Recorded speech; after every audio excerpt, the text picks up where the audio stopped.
Boa noite a todas e todos. Estamos iniciando, então, nosso primeiro seminário de integração da rede PRIO, UFMS, UNEMAT e UCB. Estamos muito felizes, nesse final de ano, de poder fazer essa integração entre os cursos da nossa rede PRIO. Tem muitas pessoas ainda entrando, mas respeitando o nosso horário aqui do combinado do evento, nós vamos iniciar essa videochamada, está sendo gravada, e nós, da UFMS, é uma alegria estar à frente do trabalho dessa rede. Estamos aqui com o professor Hércules, que é diretor da Agência de Educação Digital e à Distância, da UFMS, a quem agradecemos todo o apoio na realização desse evento, o Douglas também, que é da nossa Agência de Educação Digital e à Distância, todos os nossos colaboradores, coordenadores dos cursos da UFMS, da UNEMAT, da UCB, que também trabalharam nesses últimos dias intensamente para fazer esse evento acontecer. É um evento de 2 dias, onde a gente vai poder conversar um pouquinho sobre temas importantes para os nossos professores em formação, e onde nossos estudantes também vão poder ter a oportunidade de apresentar seus relatos de experiência, de ações que marcaram a sua formação até o presente momento da etapa dos nossos cursos. Nós tivemos 442 inscrições para esse evento, estamos aqui com 255 pessoas online, agradecemos a participação de vocês, o interesse, e é tão bom ver que os estudantes estão engajados para aprender mais e para poder compartilhar também suas experiências de aprendizagem. Algumas questões técnicas antes de passar para os nossos queridos convidados. Nós temos uma ferramenta aqui de perguntas e respostas que fica logo ao lado do chat. Essa ferramenta com a mãozinha para cima, ela não vai funcionar durante essa chamada, então não adianta levantar a mão. Se você quiser enviar uma reação, é aquele ícone do emoji que fica do ladinho. E para mandar perguntas, vocês podem, ao longo da fala dos nossos convidados, vocês podem ir registrando as perguntas que a professora Ana Carolina, que é a mediadora desse painel temático de hoje, vai fazer, então, as anotações, e ao final a gente vai ter uma conversa bacana com os nossos convidados. Bom, o primeiro seminário de integração da rede PRIO, UFMS, UNEMAT e UCB tem como objetivo o compartilhamento de experiências de aprendizagem dos nossos estudantes e também um espaço de compartilhar, de proporcionar o diálogo entre os coordenadores de cursos, professores e estudantes que estão participando com a gente. Hoje nós teremos, então, esse painel temático, a quem eu quero agradecer aqui, especialmente a participação da professora Ana Ribas, representando o professor Lucas, secretário de Educação do município de Campo Grande, o professor Paulo Vitor, representando a Secretaria Municipal de Educação de Luciara, Mato Grosso, e o professor Tiago Freire, representando a Secretaria de Estado de Educação de Brasília. Sem mais delongas, eu quero passar a palavra para a professora Ana Carolina, que é a nossa parceira do PRIO desde o início, defensora desse projeto, e ninguém melhor do que ela para fazer a mediação dessa conversa de hoje, que tem como objetivo discutir um pouco os desafios atuais para a docência na educação básica. Professora Ana Carolina, muito obrigada pelo aceite nessa mediação, e eu passo, então, a palavra para vocês. Olá, boa noite a todos e a todas.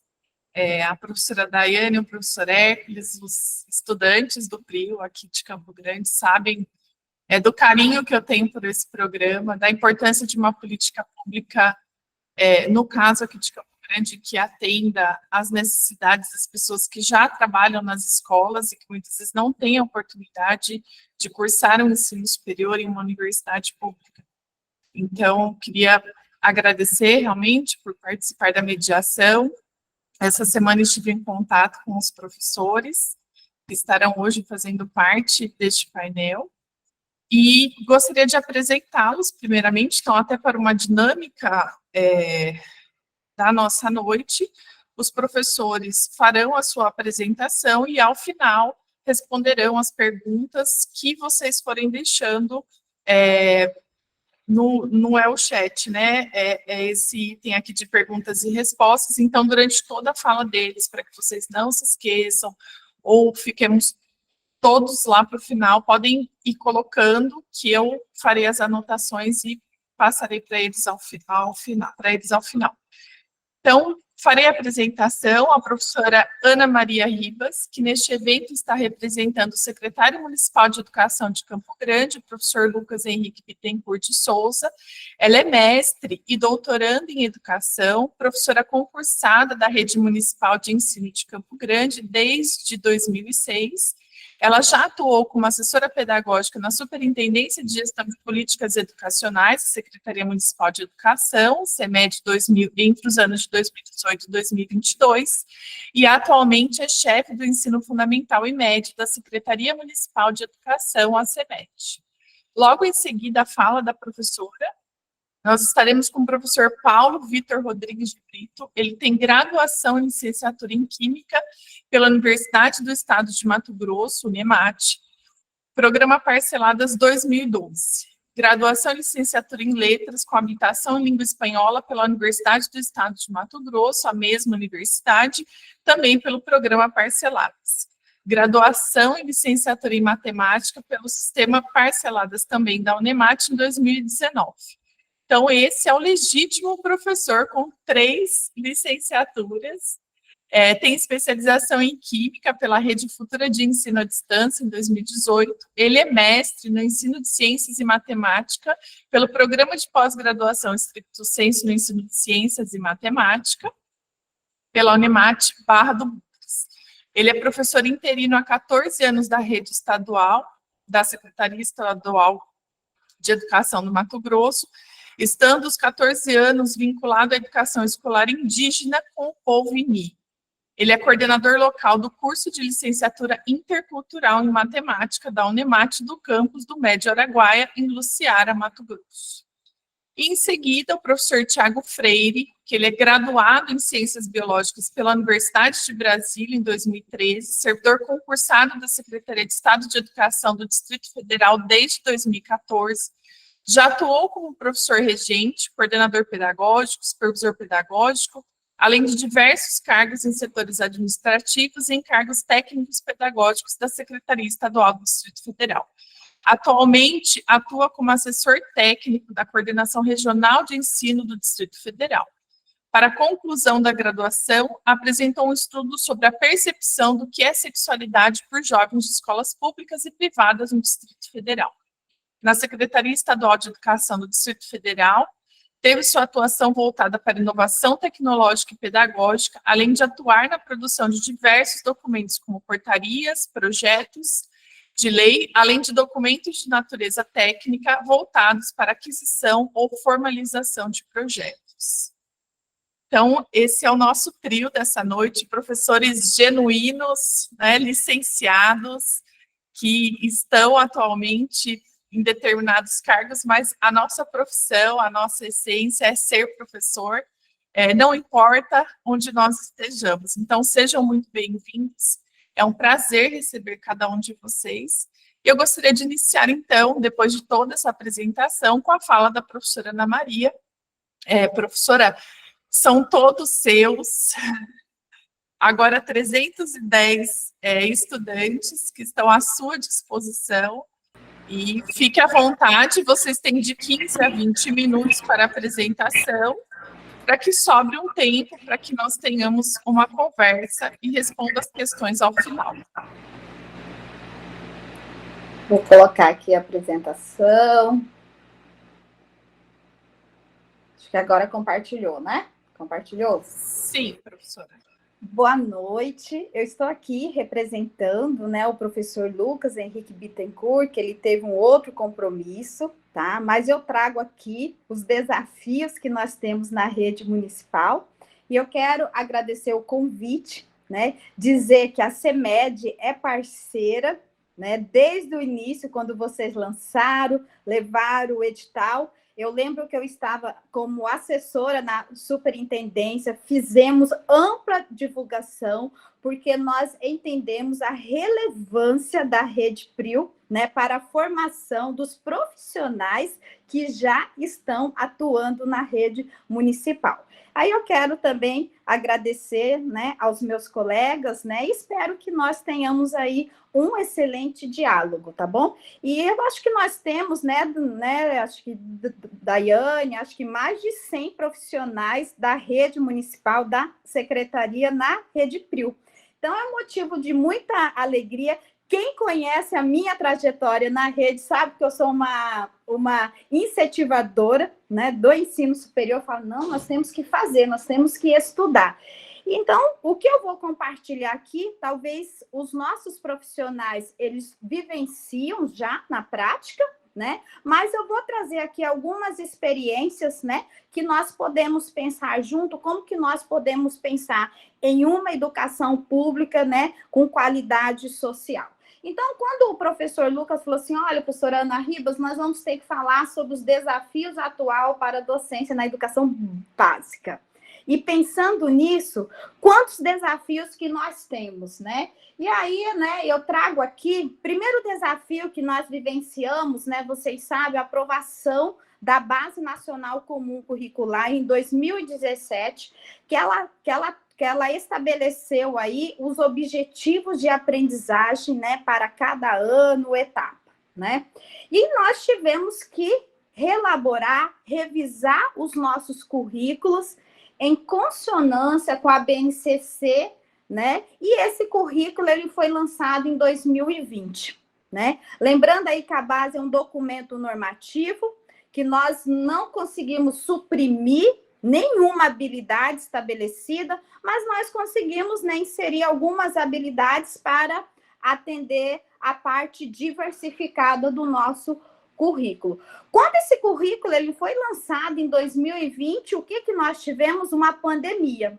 E o que aconteceu com esse currículo, né? Quem está na rede, né? Vocês sabem disso, vocês estão estudando. Esse currículo ele ficou na gaveta, né? Porque nós começamos a pensar em práticas, pensando em integrar as tecnologias. E aí, como que nós poderíamos fazer um outro currículo, né, com a suspensão de aulas presenciais?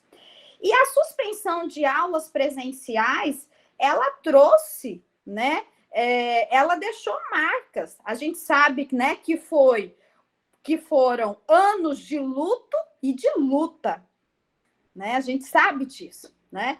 E essas marcas, ela ainda prescinde na aprendizagem, né? Ainda nós temos marcas, né, desse tempo, dessas atividades não presenciais. E isso corroborou também para nós pensarmos o quê? Na formação inicial e na formação continuada, né? Agora falando mais da rede municipal, nós começamos a pensar na formação continuada, como que nós poderíamos atender, né, estes professores para que eles tivessem subsídios teóricos, metodológicos, para fazer as intervenções necessárias pós-pandemia. Porque se nós pensarmos, eu não sei se o Paulo, o Thiago, vocês vão concordar comigo, em 2023, 2022, vamos falar que nós começamos a trabalhar com este currículo mesmo em consonância com a BNCC, porque nós passamos 2020, 2021 com atividades não presenciais, trabalhando, né, com um currículo circunstancial, né, que era o que era possível atender. Então, eu trago esses desafios. E quando o professor Lucas assumiu a secretaria no dia 10 de novembro, né, fez um ano agora, nós estávamos conversando, ele encontrou esse cenário. E o que nós fizemos, então? Estabelecemos objetivos, porque a CEMED, a secretaria, ela tem que fazer o quê? A governança. A escola que tem que fazer a gestão pedagógica. E quando nós falamos que nós temos um currículo, nós, enquanto secretaria, nós temos essa compreensão de que esse currículo tem que emergir, ele tem que nascer na escola. É na escola que se faz currículo. Então, a CEMED, né, claro que tem um documento ali, mas o currículo, ele é vivo, né? Então, como diz, né, muitos teóricos, ele é um campo de tensão.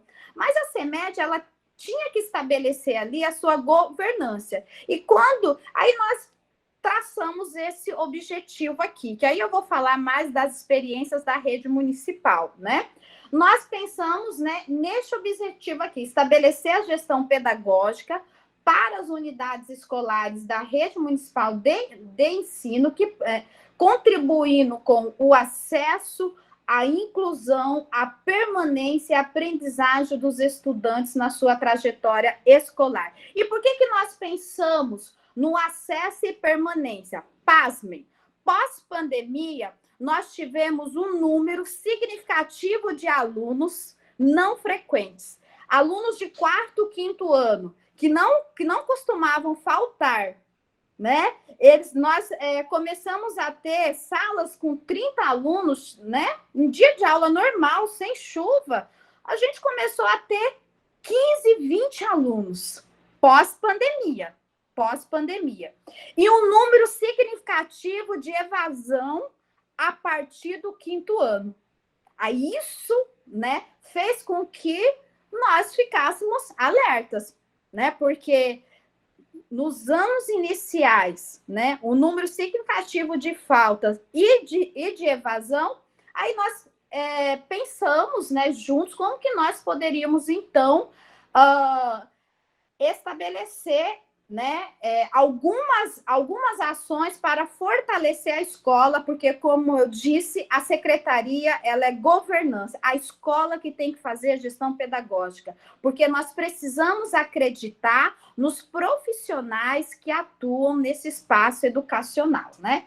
E aí nós, né, claro que eu não vou ler aqui tudo, devido ao tempo, mas nós começamos a pensar em elaborar, a partir desses desafios, né? Nós começamos a pensar em elaborar e implantar as diretrizes pedagógicas, porque até então, cada escola tinha aquele discurso, olha, você vai fazer conforme a sua realidade. Mas aí acabava que não fazia. Então, nós tínhamos que estabelecer as diretrizes, né? E um outro desafio que nós estamos enfrentando também até hoje, nós precisamos elaborar, implantar uma política municipal de alfabetização. Percebemos isso também.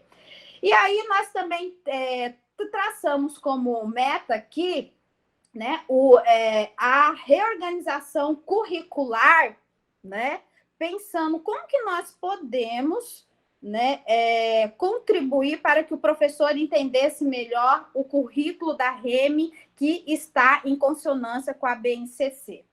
E aí nós também, nós temos que organizar todos esses documentos, mas nós temos que cuidar do professor. E como que nós cuidamos do professor? Pensando no processo de formação continuada. Porque nós temos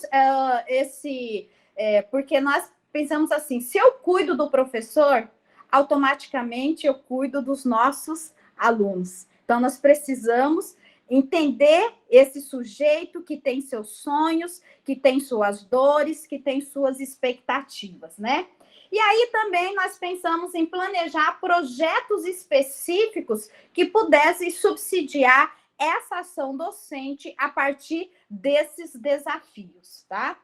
E aí, o que nós fizemos primeiramente, né? Nós pensamos, né? Porque a BNCC, vocês sabem disso, né? Que é algo que nós vamos discutir agora, né? Ela traz inúmeras habilidades, né? Inúmeras habilidades. O professor, às vezes, ele fica perdido. Nossa, quantas habilidades que ele tem que trabalhar ali no terceiro, no segundo ano. E para contribuir, o que nós fizemos? De uma forma que não engessasse a prática docente, nós distribuímos as habilidades por bimestre, né? E fizemos ali juntamente, né? Fizemos ali o plano de ensino anual, né? Então, nós colocamos ali as habilidades que nós consideramos essenciais para o primeiro, segundo, terceiro e quarto bimestre, né? Para contribuir com a prática docente. Lembrando que em nenhum momento com foco de engessamento. Só que a gente sabe que a base é um documento normativo. Então, enquanto secretaria, nós não temos, né, autonomia para suprimir nenhuma habilidade. Então, nós distribuímos ali para contribuir mesmo, como eu disse, né? Eu não quero usar a palavra facilitar, não, né? Contribuir, né, para a prática docente. Então, fizemos aí a distribuição das habilidades, né? E aí nós começamos também a pensar como que nós podemos cuidar desse professor, né? Esse professor, como eu falei, que tem seu sonho, que tem suas expectativas, que tem os seus problemas. Então, nós elaboramos as diretrizes pedagógicas. Por quê? Nós ficamos muitas vezes com esse discurso, não, a escola tem que implantar o seu currículo de acordo com a sua realidade. Mas nós precisamos orientar esses profissionais que atuam nas escolas, né? Então, nós elaboramos ao longo do ano vários documentos que pudessem o quê? Subsidiar a equipe técnico-pedagógica, a equipe gestora também da escola, para que, por meio desses documentos, aqui eu trouxe alguns exemplos, eles pudessem tomar decisões, tá? Com foco na aprendizagem dos alunos, né? Pensando naqueles desafios, né? Sobretudo da alfabetização e letramento. Eu até não disse, mas nós tínhamos alunos do quinto, do sexto ano, do quarto ano também, a partir do quarto ano, alunos que não tinham competência leitora. Por quê, professora Ana Ribas, né? Por quê? Porque durante o período de aulas não presenciais, né, que esse aluno teria que vivenciar a consolidação da alfabetização, o primeiro, segundo ou terceiro ano, esse aluno ele estava com atividades presenciais, né? Então, esse aluno ficou o segundo e o terceiro ano com atividades presenciais. Então, quando ele retornou com atividades não presenciais, quando ele retornou, né, ele não estava dominando a leitura e a escrita, ou seja, não tinha competência leitora, né? Então, e aí o que nós fizemos? Esses documentos, né, para que a escola também pudesse fazer ali a gestão pedagógica, tá? E aqui nós elaboramos, né, as diretrizes, as orientações, né, com procedimento de cálculo, as orientações para o primeiro ano, terceiro ano, né? Então, foram documentos, né, que nós consideramos emblemáticos, que são documentos que nós entendemos, que nós elaboramos para fortalecer as decisões da escola, tá? E aí, o que foi implantado, né? Esse ano, acho que muitos que estão aqui, que é da rede municipal, nós implantamos o simulado REME, né? Até para avaliar, né? Porque quando nós pensamos na avaliação, né, nós temos que acompanhar a aprendizagem desses alunos. Então, não adianta. Então,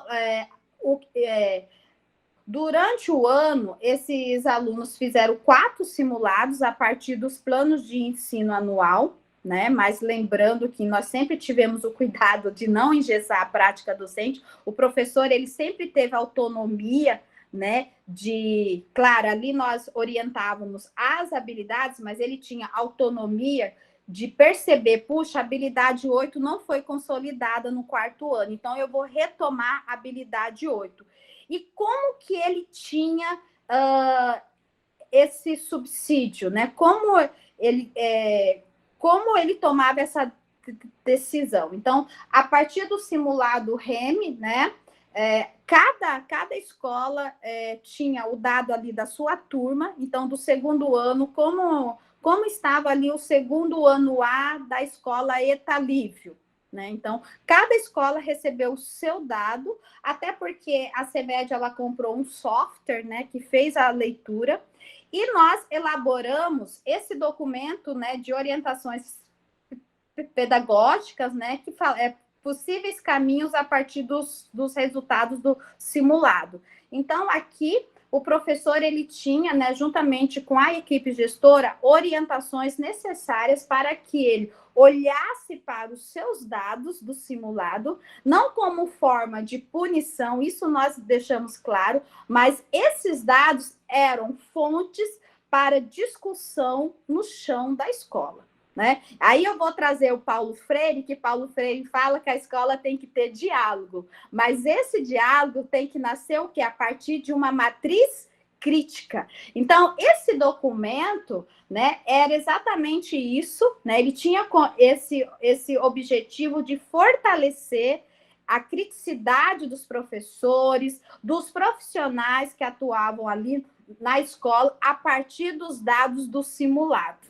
Né? Até esse nome foi muito discutido dentro da secretaria. Será que é simulado mesmo? Né? Nós ficamos muito preocupados, mas no final ficou simulado mesmo, tá? Então, ao longo do ano, esses alunos fizeram, né, esses 4 simulados. Até porque esse professor, ele tinha contato com esses dados, como eu disse, e a equipe gestora, a equipe técnico-pedagógica, eles tomavam decisões juntos, porque eu precisava saber como estava a aluna Rafaela do 3º ano. O professor, né, ele precisava saber disso para ele dar continuidade. E aí ele pensava, né, como fazer as intervenções, tá? Bom, e um grande desafio que nós temos, como eu falei, para 2023, 2024, mas nós estamos aguardando publicações nacionais, né, do compromisso, né, criança alfabetizada, mas nós temos que implantar aí a política, né, de alfabetização da rede municipal. Até porque a Ana Ribas, um dia, ela não vai estar mais à frente do ensino fundamental, né? Então, nós temos ciência disso, né? Que os programas passam, as pessoas passam, mas a política fica. Né? A política fica. Então, nós precisamos de uma política municipal de alfabetização. Até porque nós sabemos que um dos problemas que nós temos na educação é a descontinuidade de políticas públicas. Então, esse é um desafio que nós vamos abraçar para 2024. Nós precisamos de uma política municipal, tá? De alfabetização. E aí, né, só resumindo novamente, retomando a nossa fala, o objetivo que nós elaboramos esses documentos foi realmente para apoiar tecnicamente as unidades escolares, tá? No planejamento e na execução das suas práticas pedagógicas e avaliação do currículo, tá? E aí, o que nós pensamos também? Nós precisamos formar o formador. Né? Vocês sabem que o coordenador pedagógico, o supervisor, o orientador, o apoio educacional, qual que é a sua principal função na escola?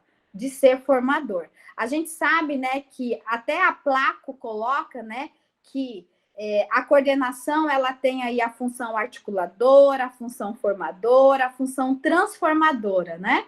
E nós colocamos, então, nós falamos assim, não, nós temos que formar o formador. Então, concomitante a essas ações, nós formamos, né, 600 coordenadores, aproximadamente, né, aproximadamente 500, né, coordenadores pedagógicos que atuam no ensino fundamental, né, e mais aproximadamente 300 professores, 300 coordenadores que atuam na educação infantil, tá? Porque aí nós vamos formar esses formadores, né? Para que eles discutam no chão da escola a partir das necessidades, das especificidades, tá? E aí nós organizamos também um material, né? Formamos esses formadores, né? Então, ao longo do ano de 2023,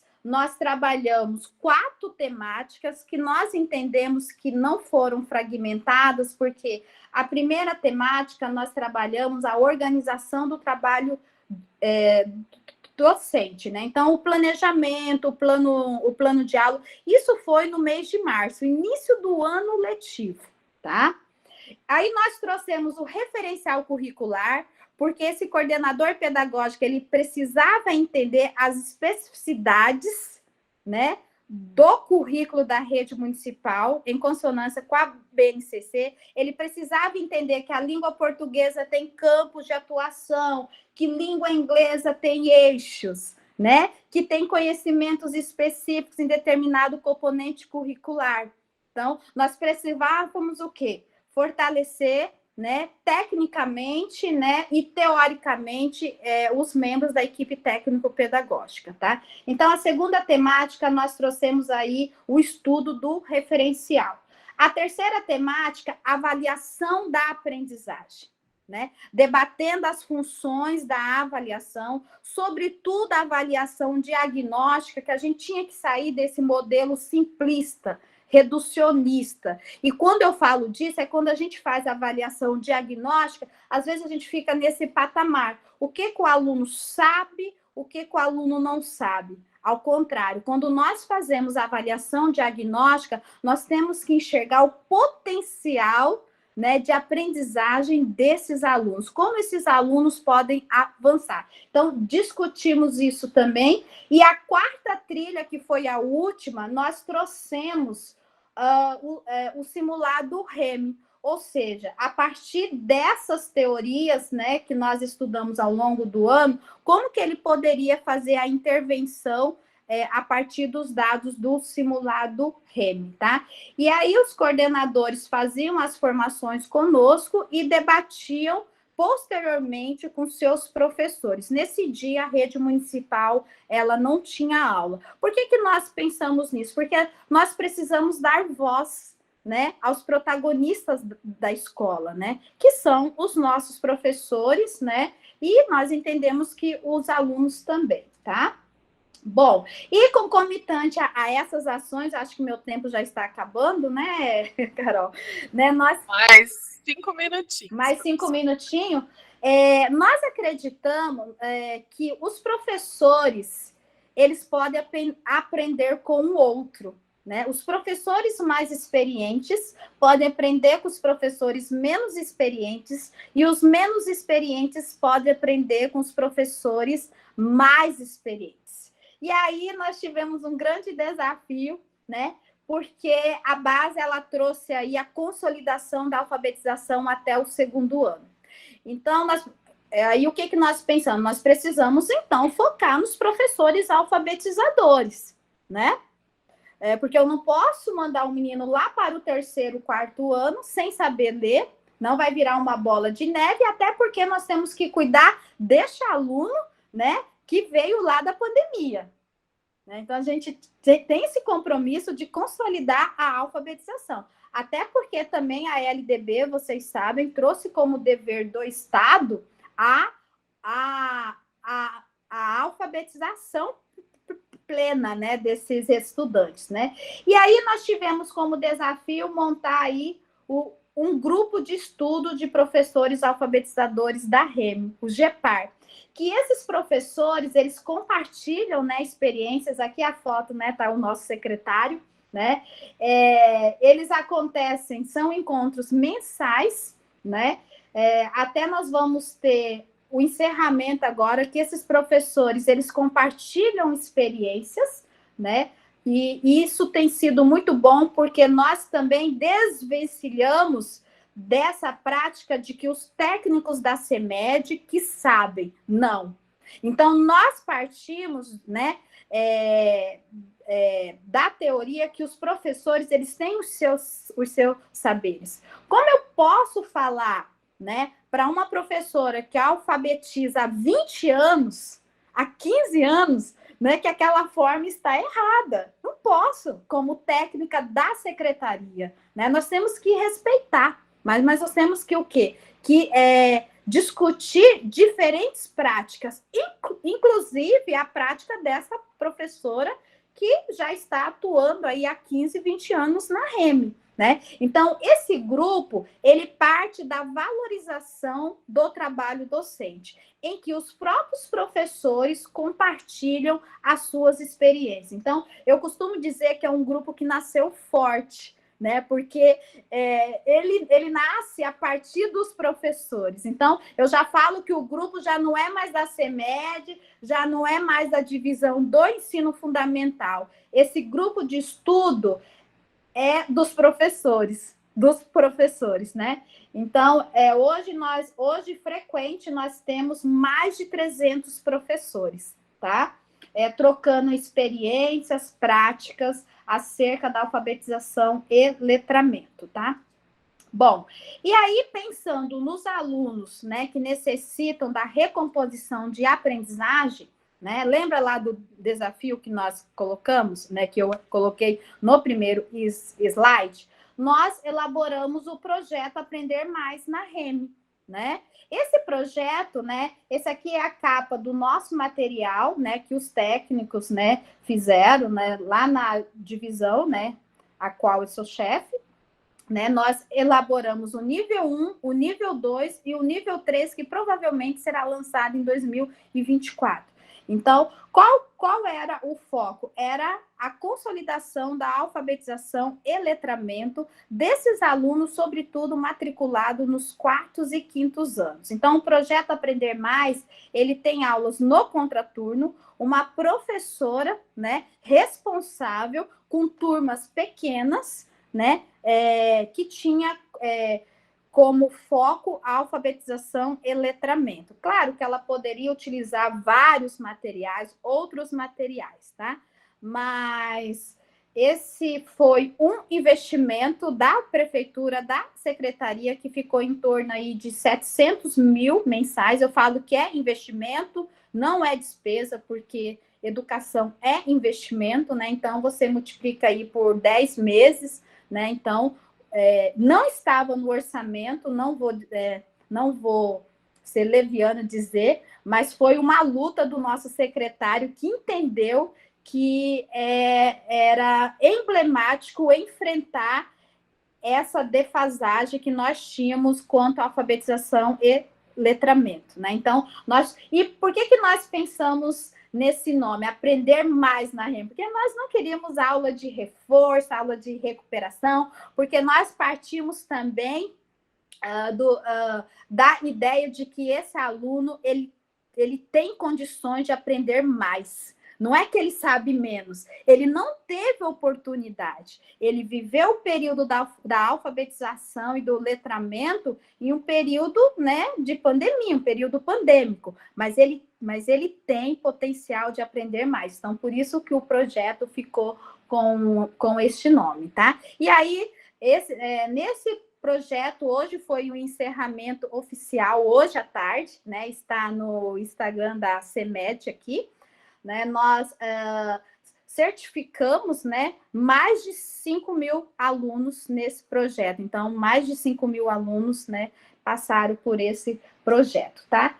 E aí, né, nós sabemos aí, né, já encerrou meu tempo, né, só vou falar rapidamente, né, nós estamos aí com o novo desafio das escolas em tempo integral, né, com a nova política, né, que a gente sabe que escola em tempo integral não é somente ampliação de carga horária. Quando nós falamos de escola em tempo integral, nós estamos falando de uma educação integral que tem compromisso, né, com as dimensões formativas dos sujeitos, com o desenvolvimento das dimensões formativas, né? E a gente fala muito, né, de inovação, de iniciação científica, né? Então, nós temos aí a Feira das Ciências e Tecnologia da REME, né? Porque se a gente pensar a base, né, o currículo, hoje nós queremos trazer, a gente discute muito a inovação, né? Então, e aí a gente entende que a inovação também, ela está na prática, não apenas na utilização das tecnologias, mas sim como que o professor pode e esse aluno pode inovar, né? Independente ali de tecnologia, né? E a FECIT-REME, ela vem, né, corroborar com essa inovação, porque ela traz ali a perspectiva da iniciação científica desde a educação infantil, tá? Nós trabalhamos o grupo 4, tá? E é isso, né? O tempo aqui, espero que... Aí eu encerro a minha fala, tá? Eu espero que eu tenha conseguido compartilhar aqui um pouco, né, dos nossos desafios da rede municipal. E gratidão. Aguardo aí as perguntas. Muito obrigada, professora. É sempre importante a versão também de quem é o gestor, quem está pensando a política pública, a importância da avaliação, como que ela pode nos fornecer subsídios para pensar essa política pública, e as preocupações pós-pandemia que fazem parte do nosso trabalho, desde a criança que entra na educação básica até no ensino superior. Nós temos as consequências da pandemia até hoje em todas as etapas, em todas as modalidades da educação. Foi um prazer recebê-la aqui. E eles estão deixando algumas questões no chat, em perguntas e respostas, se vocês quiserem ir dando uma olhadinha. Tem algumas que são direcionadas diretamente, outras nós vamos falar de forma mais abrangente ao final. E agora eu gostaria, então, de solicitar, professora, que você encerrasse a sua apresentação. Eu vou desativar o seu som, para que a gente possa chamar o próximo professor, tá bom? Muito obrigada. Agora nós vamos, então, conversar com o professor Paulo Vitor Rodrigues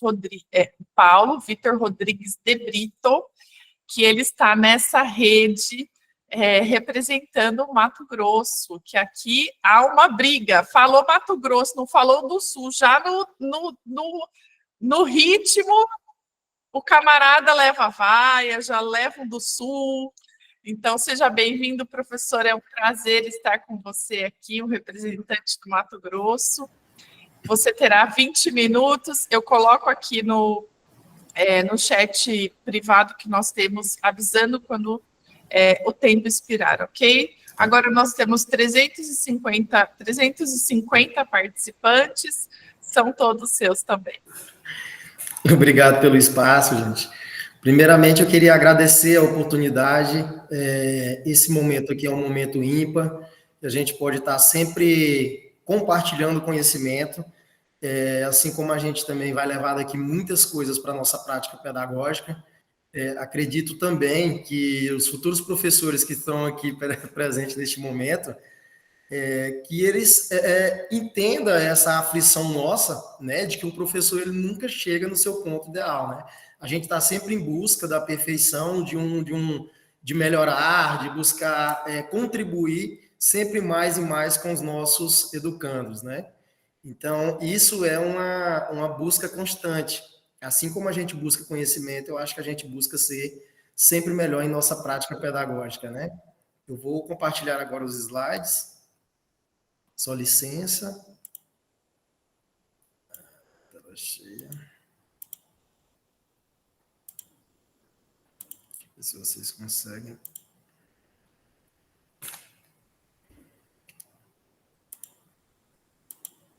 Estão conseguindo visualizar aí? Sim, professor. Tá. Primeiramente, eu coloquei um título mais específico, né, mas não fugindo muito do tema. Mas como a gente trabalha na educação escolar indígena, então a minha experiência maior está realmente nessa modalidade. E o título do qual nós vamos compartilhar hoje da minha experiência é Os Desafios Atuais na Educação Escolar Superior Indígena e seu reflexo na Educação Escolar Indígena Básica. Bem, uma das questões que eu queria de antemão já deixar claro, eu acho que a professora colocou muito bem, foi muito feliz na fala dela, quando ela coloca que o professor, ao ser cuidado, né, ter condições de trabalhos dignos e tudo mais, isso reflete diretamente no aluno. Então, eu acredito muito nisso. E, diante disso, eu coloco que um dos desafios lá da educação básica, principalmente no que tange à educação escolar indígena, é a falta de consonância. O currículo ele apresenta muito bem, tem uma escrita, né, dialoga muito bem com essa questão da educação escolar indígena. No entanto, a gente vê que na prática não há essa harmonia entre educação escolar indígena e educação indígena. O que isso queria dizer, né? Que a gente não vê no chão da sala, durante, por exemplo, o fazer da docência, né? Esse casamento de forma integral, de forma que respeite a educação indígena. Então, para quem não conhece, a educação escolar indígena, ela se dá dentro da escola e não se dá dentro do ambiente escolar. A educação indígena, ela é o momento em que o pai ou os familiares repassam seus conhecimentos antepassados para um filho, para um neto, né? Então, seria extra-sala, não seria na escola. Dentro disso, todos os documentos que orientam a educação escolar indígena, eles tratam, né, dessa questão, e algumas questões ficam uma lacuna quando a gente fala tanto da educação escolar indígena, educação indígena e conteúdos universais, que são os conteúdos, vamos chamar de eurocêntricos, né? São conteúdos realmente que não são voltados para a cultura. Então, essa discordância entre ambas, ela pode provocar, né, na formação de um aluno, né, na formação de futuros profissionais ou liderança de suas comunidades, um pensamento, na verdade, distorcido, né, dessa questão do que é prioridade. A prioridade é a minha cultura ou a prioridade é a cultura do outro, né? Então, seria mais ou menos uma preocupação, um dos desafios é você colocar harmonicamente todas essas três e trabalhar ela na formação de professores para que isso reflita lá no chão da escola. Então, a valorização cultural, ela perpassa por isso. Então, ela tende, né, a ser cada vez mais fortalecida quando há, sim, de fato, esse entendimento. E aí a gente coloca que desenvolver formações para professores indígenas culturalmente respeitosa e equilibrada entre a sua cultura e a cultura do outro. Acredito que isso é um dos desafios que a gente caminha, né, ainda está engatinhando no sentido de superar. O outro ponto é que para que isso ocorra, há uma necessidade de tornar o espaço da escola e da academia, a academia no sentido da faculdade, né, uma extensão das práticas culturais. E isso eu vou colocar lá à frente, que aqui a gente vai tratar de três coisas: educação superior indígena, o reflexo dessa educação dentro da escola e uma prática, né, um relato de uma prática que foi elaborada a partir disso aí, dentro da escola do ensino básico com alunos do 8º e 9º ano. Tá? Debater no espaço da academia os documentos que asseguram a educação escolar indígena. Eu acho que propor momentos de debates para fortalecer principalmente o conhecimento, né, desses professores no que tange aos documentos que orientam a própria Constituição Federal, né, que traz em seus artigos que assegura as formas próprias de cultura, bem como o respeito à sua língua materna, e assim também a LDB trabalha muito bem isso, né, e a gente tem esses documentos, e aí, para finalizar, o próprio PPP da escola, que deve ser também trazido para dentro do chão da extensão da universidade, trabalhado com muita intensidade, que é para que eles, quando chegarem em suas respectivas comunidades, possam, assim, construir currículos, né, com a comunidade, entender que aquilo é um documento feito em conjunto e que assegura as suas diferenças, as suas particularidades culturais. Agora, iniciando, para assegurar tudo isso que eu falei, a gente tem aqui Freire, né, um time de peso, que ele coloca que quando somente a educação eurocêntrica, aqueles conteúdos normais que a gente vê em livros didáticos, né, que às vezes se mostram descontextualizados diante da cultura que ele está sendo aplicada, e bem como sem alguma transposição didática, até na própria fala, na linguagem que o livro traz, né? Então dificulta o entendimento de quem está, principalmente de uma cultura que não tem como língua materna o português, então acaba ficando meio embaraçoso, né? E servirá apenas para fortalecer ainda mais a relação com os povos originários e a opressão. Então, quando isso é imposto, né, de fora para dentro da comunidade, assim como a gente tem um currículo hoje que fala ampara determinadas condições, mas que, de fato, quando você menos espera, aparecem livros didáticos para você trabalhar, e aqueles livros a gente não tem opção na língua materna e outras coisas. Dessa forma, é uma imposição, né, por parte, lógico, do governo, no sentido de você aplicar aquele conteúdo. Então, isso acaba sendo uma forma de opressão, porque você não respeita, de certa forma, os costumes e a cultura. E aí, o que pode acarretar é que a cultura eurocêntrica, ela sobrepõe a cultura local, né? E isso acaba sendo realmente um fator de incômodo para qualquer comunidade. E aí, Fê ainda defende que a necessidade de repensar a educação escolar indígena e educação indígena, ela é viva ainda. Isso aqui é em 2004, mas ainda hoje a gente sente isso, né? Respeitar toda a cientificidade, ou seja, todos os aspectos culturais do povo, dentro por exemplo, dos costumes ali de fabricação de remédio, né, das suas culturas, manifestações socioculturais, que são rituais, que são danças, pinturas e tudo mais. Todos esses fatores e aspectos, eles devem ser compartilhados dentro da escola. A escola tem que ser extensão. Não há uma dicotomia entre educação escolar indígena e educação indígena. Há uma complementariedade entre ambas, né? E aqui nós temos o artigo da LDB também, que garante que a educação escolar indígena ela é uma forma bilíngue. Ou seja, a educação escolar indígena ela não tem como principal língua a língua portuguesa, mas sim a língua materna de cada povo, né? Então, o tanto que na maioria das comunidades, eles trabalham a partir do 5º ano que eles começam a trabalhar a língua portuguesa. Enquanto em outras comunidades, né, a ausência da língua portuguesa, ela ainda é um fator. Ainda ela acontece ainda até o 8º ano, o 1º ano e tudo mais. Dentro dessas condições, né, com toda essa carência de formação, de discussão, nós temos aqui agora uma briga que começou para suprir essas necessidades de um ensino, né, mais centrado dentro desses aspectos.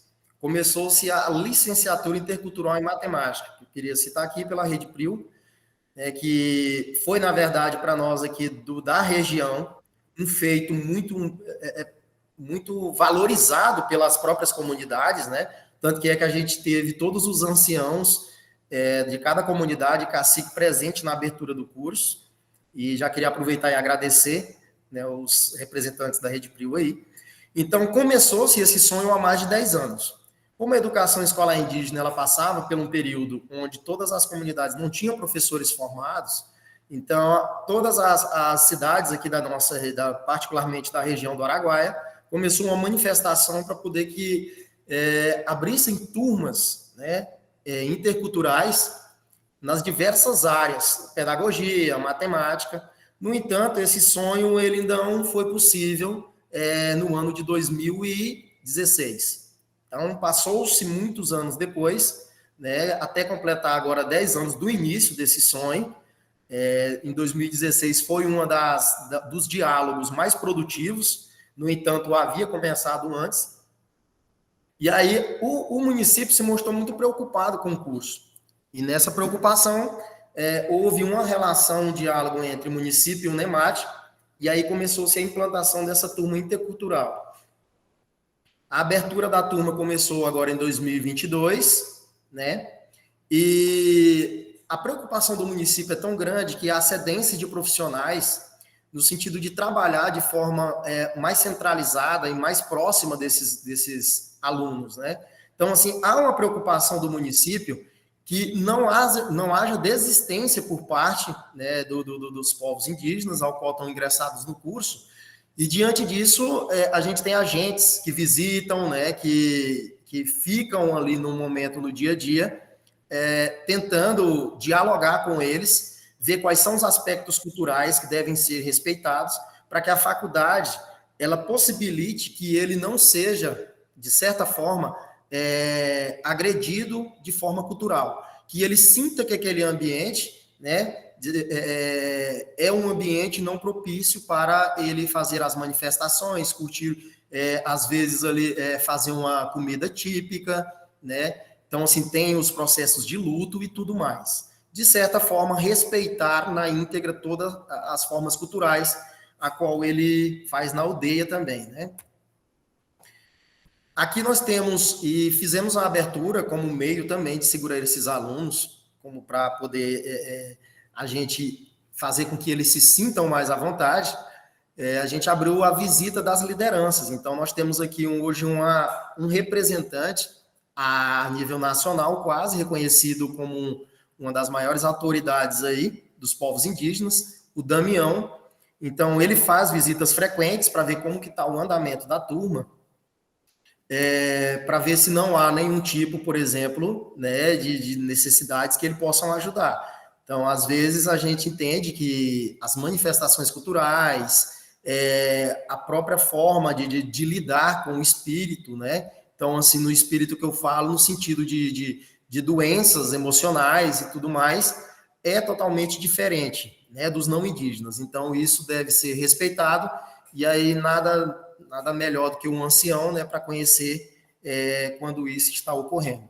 Então, todas as comunidades contribuem para a vinda de seus acadêmicos em época de etapa. Outro fator que contribui muito para o bom andamento do curso é que as comunidades, algumas que os alunos moram, elas têm acesso apenas fluvial. Então, esse acesso fluvial requer uma ajuda da própria comunidade para trazê-los nas cidades mais próximas, seja de barco, seja a canoa, né? Então, há essa relação entre a faculdade e a própria comunidade que nos dá essa ajuda. Aqui hoje no curso de licenciatura nós estamos com 6 etnias, entre elas a Chavante, Canela, os Carajás, conhecido popularmente como Inã, Tapirapé, etnias do Xingu, Ziquipeng e os Caiapós. Acredito que tem alguns aqui, né, no nosso evento. Depois podem estar se manifestando aí pelo chat aí. Agora, os aspectos relevantes em prol da educação escolar indígena. O que de certa forma também contribui por parte da universidade, né, para que esses alunos não desistam, para que a gente tenha professores qualificados para poder repassar isso nas escolas das suas comunidades. As políticas de permanência, né, elas são fundamentais para que não haja evasão. Então, a alimentação, alojamento, né, geralmente a gente oferta também uma internet de qualidade para que isso seja um fator até para contribuir nos estudos daqueles que precisam, daqueles que não, que a gente entende que tem uma dificuldade com a tecnologia, a gente procura outros meios, né, mas nunca a gente impõe, né, de certa forma, só um tipo de metodologia para que ele possa entregar. Então, o que seria melhor para ele, o que é melhor para ele, a gente acata, tá? Aqui a gente permite também os lutos são isolados dentro das condições de cada cultura, né? E como já foi mencionado, as doenças espirituais, entre outras coisas, também são bem respeitadas no âmbito da faculdade. Prova disso, né, de que há essa política de permanência, há essa conversa, esse diálogo para que não haja uma desistência, né, que aqui nós temos uns aspectos de superação que possivelmente poderiam contribuir para a desistência. No entanto, até agora não houve nenhuma desistência. Uma das superações, alguns dos nossos alunos ainda, eles vivem da caça, da pesca, então não têm uma fonte de renda formal. Dentro dessas condições, eles procuram, ao longo do período, porque aqui é a nossa parcelada, então a parcelada ela trabalha com 2 etapas durante o ano, janeiro, fevereiro e julho.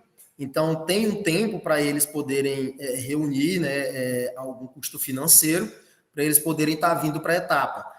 E aí, esse custo financeiro, na verdade, é mais para eles comprarem coisas pessoais, né? E realmente aqui o que é básico, a própria universidade oferta. Aqui, como já foi falado, alguns têm acesso somente por meio fluvial, então a comunidade ela contribui muito nessa parceria.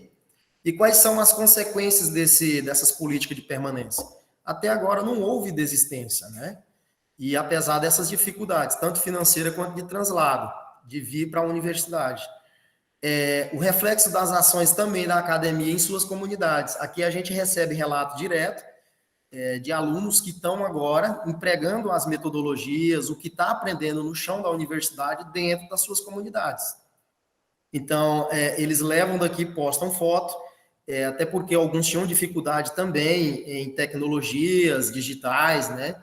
E essas tecnologias digitais, elas acabaram agora servindo como uma ferramenta para que eles pudessem superar diversas outras dificuldades, bem como a língua, né, na escrita, e é um processo de adaptação. Então, via WhatsApp, via outros meios aí de comunicação, a gente procura instigar para que isso, né, para que essa habilidade no reconhecimento de palavras portuguesas, né, a própria leitura melhore cada vez mais. E um aspecto também que é bastante comum no curso é a valorização da língua materna. Então, como diz aí a própria LDB, a Constituição Federal, a língua materna, ela é uma das riquezas da identidade de cada povo. Então, dentro dessas condições, a gente tem ela aqui como também uma das prioridades. De maneira alguma, a gente oferta um curso que não haja o incentivo e a valorização da língua materna. Aqui nós temos os números, né, em matemática de algumas das etnias, tem dos Caiapós, Chavante, dos próprios Canelas. Tá? E aqui a gente tem um artigo da própria Constituição que fala sobre isso, que o ensino fundamental e regular, apesar da língua portuguesa, é assegurada às comunidades a valorização das línguas maternas, bem como os processos próprios de aprendizagem. Os processos próprios de aprendizagem, eles se dão também nos processos no dia a dia, nas atividades socioculturais. O que seria isso? Por exemplo, momentos de rituais, momentos de descontrações, à maneira da cultura. Então, a gente tem aqui, por exemplo, né, vídeos que mostram essa descontração aqui no ambiente da universidade, que é realmente uma prática bem comum também, onde eles podem se manifestar da forma que eles se manifestam em suas respectivas comunidades. Né? Então, aqui nós temos o canto dos chavantes, então um canto de alegria. Tá? E aí, lembrando que aí nós temos membros das outras etnias, então há um compartilhamento dessa cultura. Tá? Professor, já temos 20 minutos, tá? Então, se você puder então, encaminhar... Aqui, como é 1 minuto, então, eu já vou passar logo adiante, porque senão toma muito tempo. Tá? Então, aqui nós temos outro momento. Aqui já é também uma dança de outra etnia. Tá? Então, isso é para mostrar para vocês o que basicamente a gente tem. Agora, ressaltando sobre o reflexo disso tudo na escola, a gente tinha também algumas práticas voltadas para as tecnologias digitais. Me lembre quando faltar aí uns 2 minutos. O reflexo disso na escola, principalmente... Oi. Não, rapidinho. Os 20 minutos já acabaram. Agora é só você fazer o seguinte. Passa rápido, não é mesmo? Tudo bem, então. Agora, a prática disso na escola. Nós trabalhamos também como ela mencionou, durante a pandemia, para poder forçar a língua materna, nós trabalhamos com as tecnologias digitais. E isso foi um desafio, tendo em vista que a cultura digital hoje, ela é bem presente tanto na BNCC quanto em outros documentos, né? Uma habilidade que às vezes o professor não tem e o aluno sim. Aqui nós criamos aplicativos, né, para poder fortalecer a língua materna. Então eu vou passando aqui. O nome da plataforma que esses aplicativos foram criados chama-se App Inventor. Então, esse aqui é um aplicativo do povo Inã, onde a gente tem os números em língua materna, onde você clica no número, ele vai dizer em língua materna o nome dos números. Então, Sorrodi, Inati, Natão. Como lá na língua Inã, eles têm um aspecto peculiar na língua. O que significa? A mulher, ela não fala algumas palavras que o homem fala. Então, por exemplo... O número 4 é Inacubicoa para a mulher e Inaubioa para o homem. Então, o homem, ele omite a palavra, geralmente, o K antes de uma vogal. Então, por isso, houve a necessidade de 2 ambientes no aplicativo. Então, aqui a gente tem Rabu mulher, ou homem, né, e Raul mulher. Aqui o outro aplicativo, que foi um da literatura INAM. Então, ao todo foram construídos 7 aplicativos. Então, isso tudo é reflexo da universidade. A universidade prepara o professor vai para a sua comunidade e começa a aplicar esses conhecimentos, tá? O outro aqui é da geometria, como o nosso tempo aí está reduzido.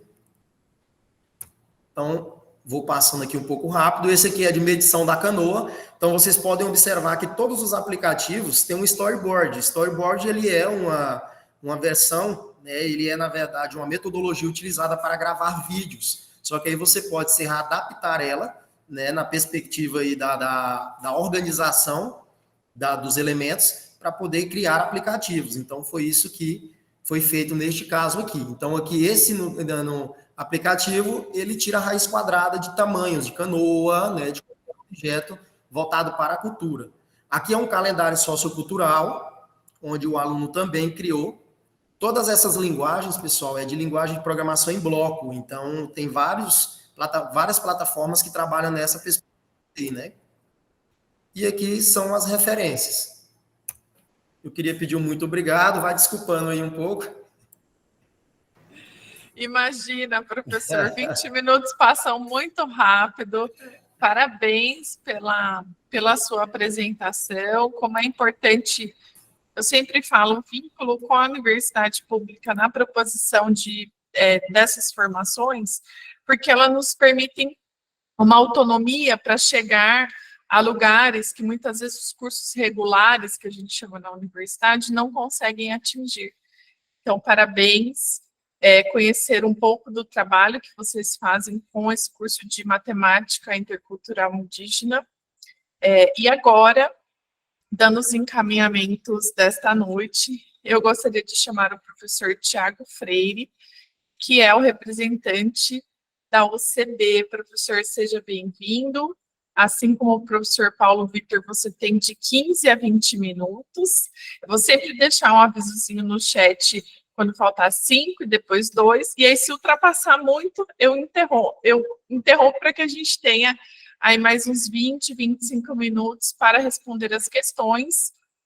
Gostaria, por gentileza, de relembrar a quem nos ouve que vocês podem colocar as questões específicas para cada um dos professores, ou se vocês querem que a resposta seja de forma geral. Professor Tiago, seja muito bem-vindo. Agora estamos permanecendo aí na casa dos 350 participantes. Fique à vontade. Boa noite a todos. Foi dito, meu nome é Tiago Freire, eu sou professor de Ciências Biológicas e eu atuo na rede pública de ensino. Antes de começar a falar sobre a pauta mesmo, que são os desafios, né, do docente, eu queria falar sobre um desafio especificamente para quem é do DF. Aqui no DF, a gente tem uma particularidade que é meio complexa de se entender, onde se tem município, onde não tem, que aqui a gente lida com todas as etapas e as modalidades de ensino, ao mesmo tempo, junto, conjunto e tudo misturado. Então, eu tive a chance de trabalhar nesses últimos 10 anos aí de educação com todas as etapas, direto ou indiretamente. Então, quando eu vejo o professor falando sobre a educação indígena, eu tive a experiência de tentar produzir um projeto para acolher educação indígena também da tribo Aral, que veio da Venezuela. Quando eu vejo a professora Ana Maria falando de documentos normativos, eu produzi muitos desses documentos ali pós-pandemia, entre a pandemia. Então, é muito bom ter colegas assim, para a gente poder rever também um pouco dessa experiência, e eu agradeço a fala dos dois. Também tenho que agradecer a professora Irei, que me chamou para estar aqui hoje, e a professora Mauro, que permitiu que eu estivesse aqui. Então, além da Ana Carolina e a Daiane, que estão fazendo todo esse trabalho. Sobre a pauta, de fato, desafio docente. Como é que eu pensei o desafio docente? Eu tentei traçar um pouco da história da educação, tanto minha quanto do DF. Então, como é que a gente começa a educação, especialmente aqui? A gente começa com como é o trabalho do professor em sala. Quando a gente começa esse movimento de o que é DF, quem vem é o professor. A gente não tem uma estrutura como tem hoje organizada. Então, eu trouxe, para cada ponto da minha fala, serão 3 palavras que eu tentei contextualizar para trazer essa experiência. Então, a primeira que eu trouxe foi reconhecer. E esse é o primeiro desafio do estudante e do professor, se reconhecerem. Então, a rede pública, e aí específico o professor, tem um desafio muito grande, e aí quem está aqui estudando a licenciatura vai perceber que quando a gente sai da escola, sai da faculdade, eu saio da universidade, é que eu vou descobrir quem de fato é meu estudante. A gente pode fazer estágio, pode fazer práticas, mas você só vai reconhecer de fato o que é a educação do seu estado, do seu município, quando você estiver ali na sala de aula no dia a dia. Ah, mas eu já trabalho todos os dias. É diferente. No dia que você está ali exclusivo para isso, e você não tem uma faculdade ali para voltar e discutir, que você tem que se virar sozinho no próximo dia, você passa a tentar reconhecer pontos de apoio. E aí, nesses pontos de apoio, a gente tem nossos colegas. Então, quando a professora Ana Maria fala de que os mais experientes aprendem com os mais jovens aprendem com os mais experientes, isso é um fato que não tem como se negar. Sem esses pontos de apoio, a gente não consegue. E aí, por que eu falo de reconhecer? Porque hoje a gente tem uma situação pós-pandêmica que nos trouxe algumas questões, e a gente tem uma situação de desenvolvimento da medicina e da tecnologia que é um desafio muito grande para o professor, para o docente. Do que eu estou falando? De inclusão. Inclusão dos nossos estudantes. Então, reconhecer primeiro é saber com quem eu estou lidando. E aí, a partir do momento que eu reconheço, eu tenho que ir para a segunda palavra que eu trouxe, que é compreender. Compreender quem é aquela pessoa, quem é aquele indivíduo. Ah, é uma criança que está na creche, é um aluno dos anos iniciais, que está ali no segundo, terceiro ano aprendendo a ser letrado. É um estudante do fundamental que está vendo a história de fato, está vendo a história das guerras, está vendo a matemática aplicada. Ou é um menino do ensino médio que está se preparando para a vida, para o mercado do trabalho. Também pode ser uma criança que tem alguma necessidade especial, que tem uma deficiência física, que ela está inserida no transtorno espectro autista. Então, eu tenho aí diversas questões para reconhecer esse estudante e tentar compreendê-lo. Ou então pode ser uma pessoa de uma tribo indígena da qual eu simplesmente não sei qual é a linguagem dela. Então, como é que eu compreendo aquela situação? Como é que eu me dou para aquela criança, para aquele jovem, sem compreendê-lo? E aí eu entro na terceira palavra, que é o aceitar. Antes de tentar trabalhar com alguém, eu tenho que aceitar a diferença do outro. Eu tenho que aceitar que aquela pessoa é um indivíduo próprio e que ela tem particularidades que eu tenho que conviver. Então, essas particularidades, elas trazem muito do que é a prática docente. É aceitar que toda turma é uma, que todo estudante é um, que todo dia é diferente. E aí, quando eu aceito, eu posso incluir de fato. E aí a gente fala de inclusão, que é a palavra desse meu primeiro tópico. O que é a inclusão? É ter comigo aqueles que são diferentes e incluí-los no meu ambiente da sala de aula. E a diferença, gente, pode ser toda e qualquer diferença. Eu posso estar falando de uma comunidade que nunca teve acesso à tecnologia, e aí eu chego com um estudante que tem acesso. Ele vai ser o diferente, não aquele que não tem a tecnologia. Ou o contrário, uma comunidade que está inserida como um ambiente tecnológico e chega alguém que nunca teve acesso. Não necessariamente a gente tem que falar de características físicas ou do desenvolvimento da pessoa. Incluir e aceitar toda a diferença. E isso é um dos grandes desafios da educação hoje no que eu compreendo. Entender que nós todos somos seres distintos, para o professor que está começando, é um grande desafio, porque ele tem que aprender a lidar com essa diferença sem ter sido treinado para aquilo. Por mais que a gente tenha nas graduações essa formação, entender a teoria é muito diferente de ver aquilo na prática diária. Então, compreender e conseguir aplicar isso é um grande desafio. E aí, como é que a gente consegue começar essa aplicação? E eu entro no meu segundo tópico da fala, que é o nosso trabalho em rede. Então, se o primeiro é o trabalho com o outro diretamente, o próximo trabalho é em rede. E aí aqui eu vou querer fazer uma fala muito séria sobre a BNCC e sobre os documentos. Porque trabalhar em rede é entender que todos nós seguimos uma norma. Todos nós seguimos uma regra. E que essa regra tem um motivo. Ela busca balizar a educação do Brasil para todo mundo. Óbvio que os regionalismos são importantes, então eu não posso comparar a educação do DF com a educação do interior do Mato Grosso. E eu falo disso porque durante a pandemia eu tive contato com a Secretaria de Educação do Mato Grosso, e aí para falar sobre tecnologia. E eu vi que eram mundos distintos, então a gente passou 2 horas conversando sobre isso. Então, eram mundos que a gente não poderia compará-los de fato. A gente tem que aceitar a diferença ali. Então, qual é o trabalho em rede que a gente tem que pensar hoje? Conhecer o papel, conhecer o documento. Então, eu tenho que conhecer as portarias, as leis, as normas, os decretos, os documentos todos, os currículos de cada estado. Eu tenho que conhecer o PPP da minha escola. E aí eu não sei quais são os semestres que a gente tem aqui, mas o PPP é o Projeto Político Pedagógico, que ele é a norma de uma escola. Ele é a constituição de uma escola, baseado nas normas do lugar onde eu trabalho. Então, aquilo ali é o primeiro documento que eu tenho que ter acesso. E é dele, puxando para todos os outros documentos, que eu vou para os limites. Qual é o limite da minha atuação enquanto docente? Aonde é que começa a minha atuação e onde é que ela para? Eu tenho que entender que, para fazer uma boa adaptação curricular para uma criança, eu tenho uma liberdade, mas eu também tenho um limite. Eu tenho que saber até onde aquela criança consegue alcançar, até onde eu preciso de uma sala de recursos, eu preciso do apoio de uma psicopedagoga, eu preciso do apoio externo.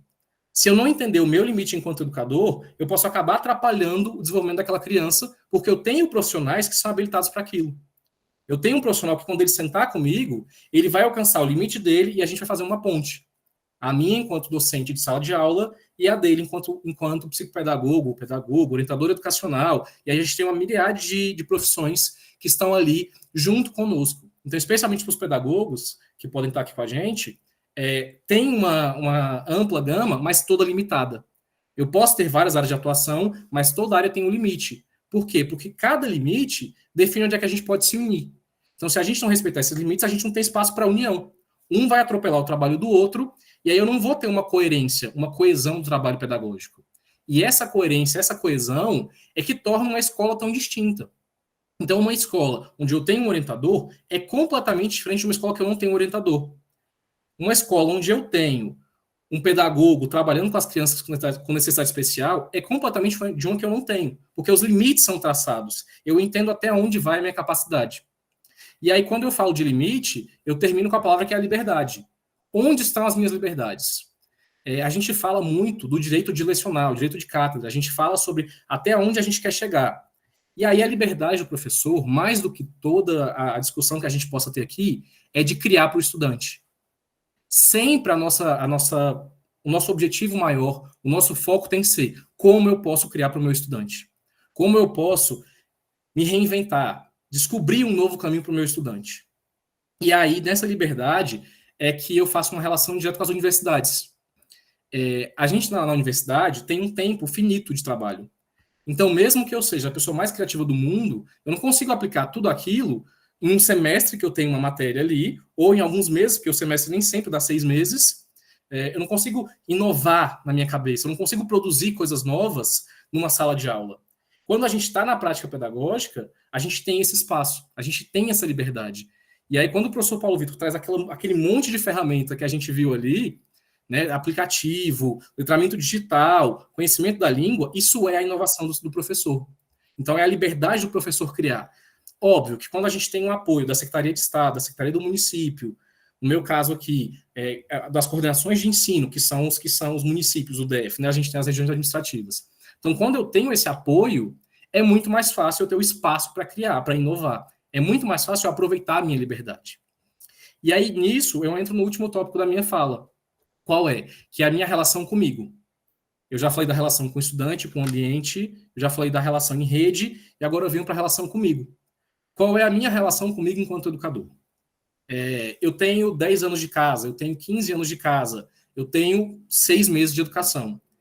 Como é que eu vou trabalhar em função do meu estudante? E aí eu trago a primeira palavra, que é atualização.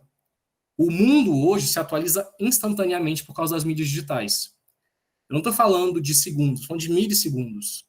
Se você tem acesso à internet, você passa o dedo numa tela, em milissegundos tem um algoritmo trabalhando, tem uma rede de internet trabalhando para entender o que você quer. E os nossos estudantes, aqueles que têm acesso, sabem disso. Então, eles sabem que o mundo é muito corrido. Eles sabem que, se ele não quiser ir para a aula, ele pode procurar a resposta de uma prova na internet. Ele vai estar aprendendo? Procurando uma resposta? Não. Mas ele está aprendendo uma outra habilidade, que é buscar na internet, que é usar uma ferramenta. Então, saber reconhecer essas ferramentas no nosso fazer pedagógico também é muito importante. É entender que quando o estudante faz uma pesquisa rápida e ele contesta uma coisa que você falou em sala, não é só que ele está te desafiando a sua autoridade. É que ele está te mostrando uma habilidade que ele tem. Então, reconhecer essa habilidade é muito importante. E é entender que a gente também tem que se atualizar. A gente também tem que reconhecer o mundo e as mudanças dele. E aí, a segunda palavra desse terceiro momento é revisar e renovar. Eu tenho que me revisar enquanto pessoa, não só enquanto educador. Eu tenho que revisar aquilo que eu conheço. Eu tenho que participar de movimentos assim. Eu tenho que participar e falar com pessoas que têm outras vivências. Que chance eu teria, se eu não abrisse espaço para estar aqui hoje, de encontrar 2 professores com vivências tão diferentes, de ouvir pessoas com vivências diferentes, de ver perguntas como as que estão surgindo aqui. Então, abrir espaço para me renovar e para me revisar é muito importante. Por quê? Porque se eu não reviso, eu trago para vocês uma prática que foi a que eu vi quando eu era estudante, de um professor ou uma professora que tinha um caderno que fez quando começou a trabalhar e replicava a vida inteira. Aquele mesmo caderno. Ah, mas a geografia não mudou, a história não mudou. Sim, mas a prática pedagógica mudou. A história pode ser a mesma, a matemática pode ser a mesma, mas a prática pedagógica tem que mudar. Eu me manter fechado numa prática pedagógica, eu ignorar que todo ano eu recebo uma turma diferente. Todo ano eu mudo a minha visão de mundo. Eu não posso acreditar que de 2020 para 2023 a prática pedagógica é a mesma. Assim como eu não posso acreditar que de 23 para 24 é a mesma. Porque a gente tem um mundo em mudança. E essa mudança é importante, a entropia é importante. Saber que o caos existe e abraçar o caos enquanto educador é entrar numa sala e ver uma guerra acontecendo lá dentro, você saber lidar com aquilo melhor do que você ter que gritar para calar todo mundo. Se entregar para que todo mundo tenha momentos distintos e me entregar para essa mudança facilita o meu trabalho pedagógico, facilita a minha vivência. Especialmente com crianças pequenas, que têm mais dificuldade de obedecer alguns comandos, de entender alguns comandos. Por quê? Porque eles ainda não conhecem algumas questões sociais que eles estão aprendendo na escola. Porque a escola também é papel de socialização. Então, levar essas habilidades também faz parte do professor. E reconhecer o momento de cada estudante. E aí, a última palavra que eu trago, que é revolucionar. Por que eu deixei revolucionar por último? Porque revolucionar não é criar um mundo novo. Não é reinventar a escola. Não é reinventar o livro, reinventar um currículo.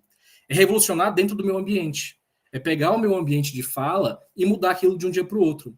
É eu ver que se eu tenho 3 aulas para tratar de uma temática e a primeira deu muito errado, eu ainda tenho 2 aulas para experimentar de novo. Eu tenho 2 momentos com aquela turma para tentar mudar o que eu fiz e achar um formato novo. E aí, toda vez que eu falo com professores aqui no DF, eu trago um pedido, que é que os professores não adoeçam. Porque a gente tem categoria que em vários pontos desse país é adoecida.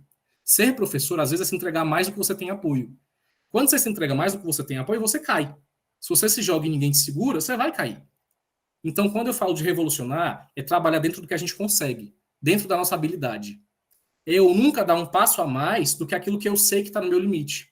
E aí, de novo, reconhecer o meu limite também enquanto pessoa. O que é que eu, professor, consigo fazer sem me desgastar? Por quê? Porque se eu me desgasto, no dia seguinte eu não tenho mais aquela mesma força. Então é muito difícil eu manter a minha força todo dia se eu estou me desgastando todos os dias. Como é que eu chego numa sexta-feira, eu dou uma aula igual eu dei na segunda-feira, se eu só vim me desgastando e não entendendo o meu limite de trabalho? E da mesma forma, como é que eu chego numa sexta-feira e dou a mesma aula da segunda, se eu não mudei aquilo que eu vi que estava errado? Se eu não revolucionei a minha educação? Revolucionar, gente, pode ser mudar uma palavra que você fala com um estudante. Porque às vezes eu falo uma palavra que agride ou afeta alguém, e eu posso mudar aquela palavra na turma seguinte.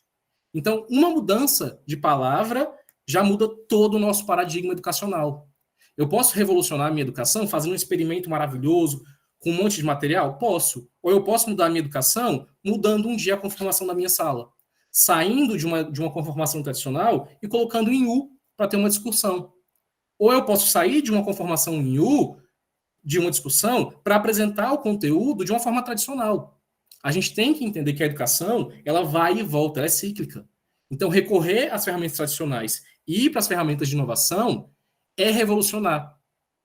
Eu posso passar um ano inteiro dando aula de biologia só com discussão, falando sobre evolução, falando sobre genética, indo e vindo de conceitos, falando sobre a relação com a religião, trazendo a história, fazendo uma aula interdisciplinar.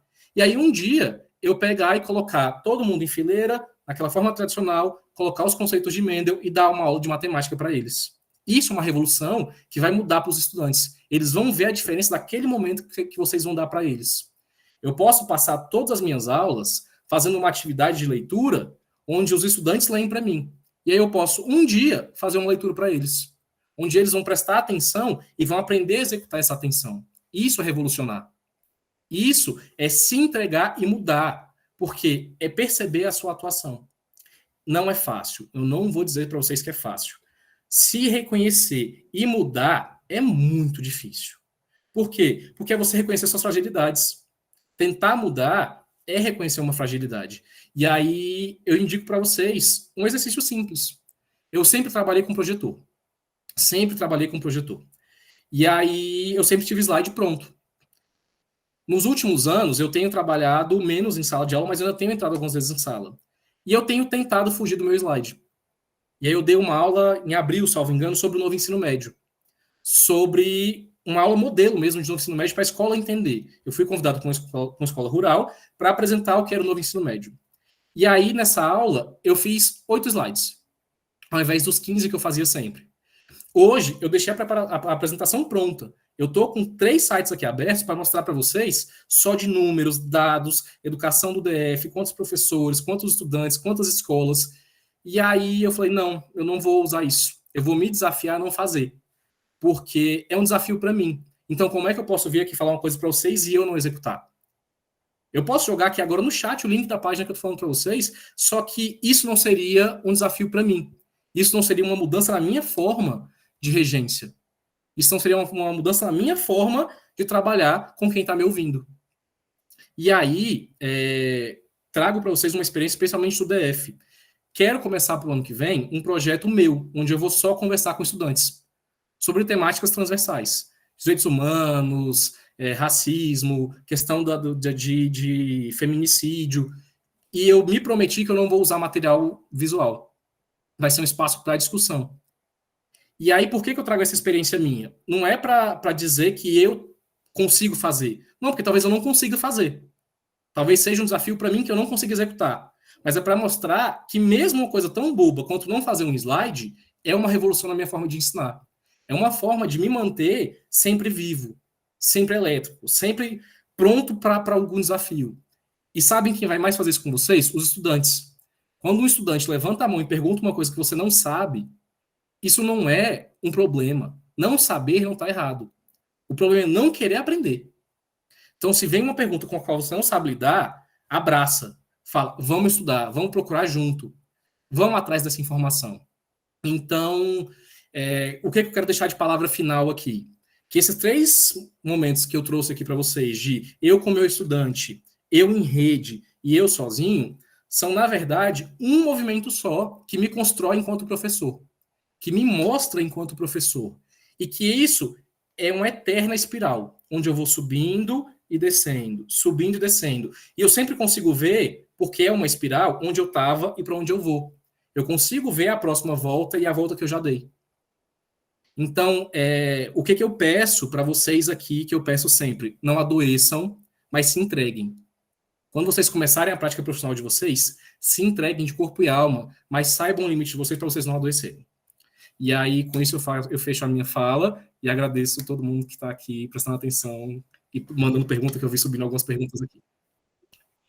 Professor, muito obrigada pela sua fala. Realmente, eu, como professora da Faculdade de Educação, me vi muito nas suas inquietações também, e a gente faz essa reflexão do quanto esse processo de ser professor ele está em constante transformação. Então, não é concebível mais nós pensarmos um professor que dá a mesma aula.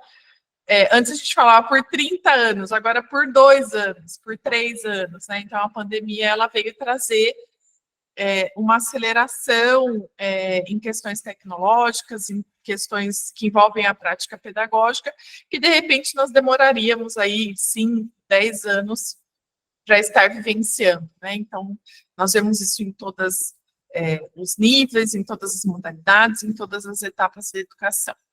Então, para encaminharmos aqui, nós temos ainda 22 minutos ao final. Eu tenho certeza que vocês conseguem visualizar algumas questões que estão aqui em perguntas e respostas.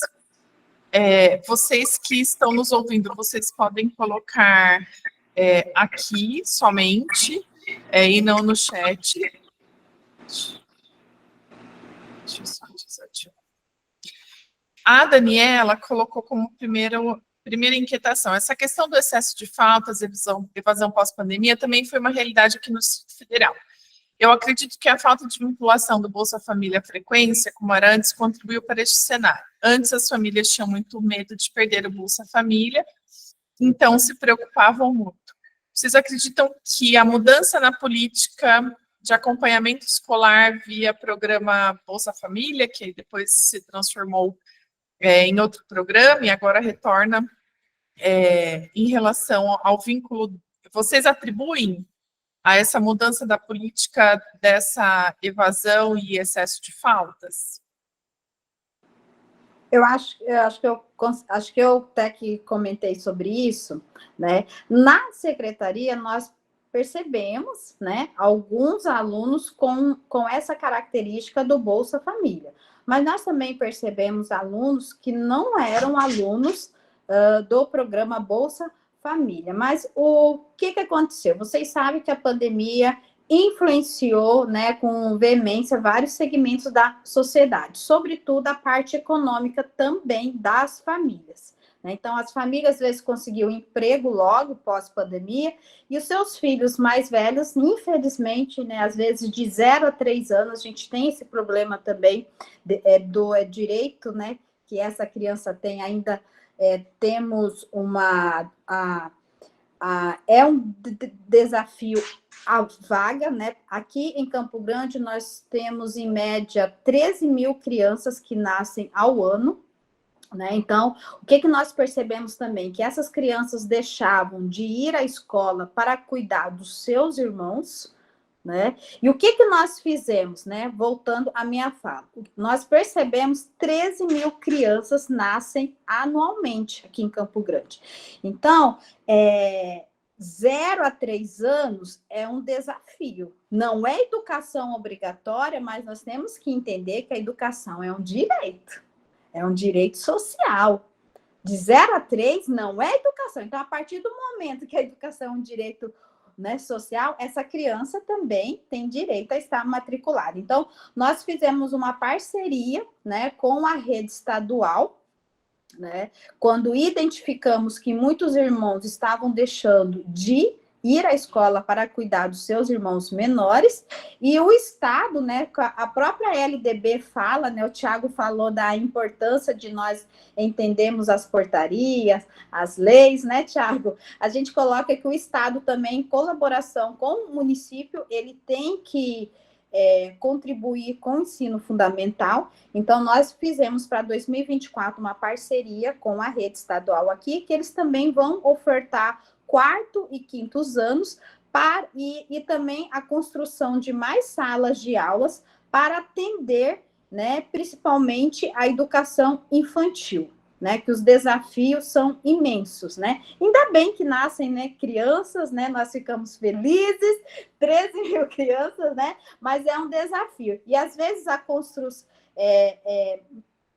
muitas vezes a solução, vocês podem pensar assim, é só construir escola. Não é, porque as famílias, elas mudam muito, né? Então, a ideia mesmo uma das possíveis soluções é ampliar a colaboração com a rede estadual. Então, além do Bolsa Família, nós identificamos isso também. Mas, claro que a volta da obrigatoriedade, né, como vocês colocaram, né, da obrigatoriedade, ela contribui também para minimizar, tá?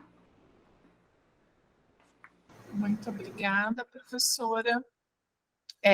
Aqui nós temos uma questão do Leandro, que ele coloca: podemos entender que o currículo hoje está defasado e que precisamos repensar em como criar um nivelamento do ensino adequado, principalmente pós-pandemia? Que vocês veem essa questão, como vocês veem a implantação dessa questão do nivelamento pós-pandemia, né? Nós tivemos aí o resultado das avaliações nacionais que mostram um declínio esperado, né? Nós temos principalmente os mais pobres dependem mais do conhecimento que a escola tem a oferecer. E se vocês pensam em alguma política de nivelamento nesse sentido? Eu posso responder? Pode, Thiago. Eu vou começar dizendo que eu acho que o currículo sempre está atrasado. O currículo sempre está defasado. Se a gente soltar um currículo hoje, amanhã vai surgir alguma informação que já torna ele defasado. Que seja uma informação dessa discussão que a gente teve aqui, que já torna ele defasado para alguém. E aí é uma realidade que a gente tem da educação. Sempre a gente vai estar com um currículo que não atende a criança de hoje, criança que está crescendo. Sobre o nivelamento, é difícil falar de nivelamento de rede. Enquanto rede, é muito difícil nivelar. E é por isso que a gente está sempre tentando, e eu acho que a professora Maria consegue falar sobre isso, criar avaliações que vão minimizar o impacto desse nivelamento. Porque nivelar, por mais que não seja a intenção de quem cria a avaliação, acaba distinguindo os estudantes. Quando eu crio níveis, eu acabo separando eles. E quando eu separo, por mais que eu não os classifique, eu tenho que criar ferramentas para cada grupo. E criar essas ferramentas é muito difícil. Então, nivelar acaba sendo, na prática, uma tarefa hercúlea. É muito mais fácil eu fazer um nivelamento dentro de uma sala, porque eu estou trabalhando com pequenos universos. E aí, se vocês forem olhar, eu vi que tem alguma pergunta sobre o SAEB daqui a pouco, né? O SAEB é nacional. O SAEB, para criar regras, tem muita escola que acha ele extremamente injusto pelos critérios dele para sair no IDEB. Enquanto tem escolas que acham muito tranquilo alcançar. Então, quando a gente fala de nivelamento, você pergunta sobre criar um nivelamento, eu acho que o nivelamento mais adequado é dentro da sala de aula. E aí expandindo dentro de uma escola. Porque eu estou trabalhando com a mesma realidade. Eu não estou comparando realidades de lugares diferentes.